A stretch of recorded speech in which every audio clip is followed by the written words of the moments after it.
बुद्धि की शक्ति। एक बुद्धिमान राजा था। उसका काफी बड़ा साम्राज्य था। उसके राज्य में प्रजा हर तरह से खुशहाल थी। राजा को अपने उत्तराधिकारी की तलाश थी। उसके 3 बेटे थे। राजा इस पुरानी परंपरा को नहीं निभाना चाहता था कि सबसे बड़े बेटे को ही गद्दी पर बिठाया जाए। वह सबसे बुद्धिमान और काबिल बेटे को सत्ता सौंपना चाहता था।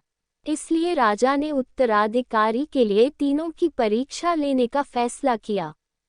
राजा ने तीनों बेटों को अलग अलग दिशाओं में भेजा। उसने हर बेटे को सोने का एक एक सिक्का देते हुए कहा कि वे इससे ऐसी चीज खरीदें जो पुराने महल को भर दे। पहले बेटे ने सोचा कि पिता तो सठिया चुके हैं, इस थोड़े से पैसे से इस महल को किसी चीज से कैसे भरा जा सकता है। इसलिए वह एक मैखाने में गया, शराब पी और सारा पैसा खर्च डाला। राजा के दूसरे बेटे ने इससे भी आगे सोचा। वह इस नतीजे पर पहुंचा कि शहर में सबसे सस्ता तो कूड़ा कचरा ही है। इसलिए उसने महल को कचरे से भर दिया। तीसरे बेटे ने 2 दिन तक इस पर चिंतन मनन किया कि महल को सिर्फ एक सिक्के से कैसे भरा जा सकता है।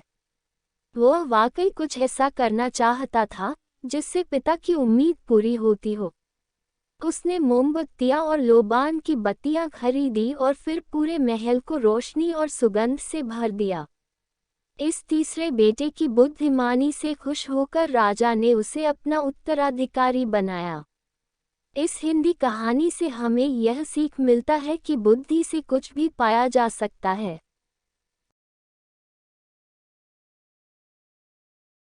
धन्यवाद।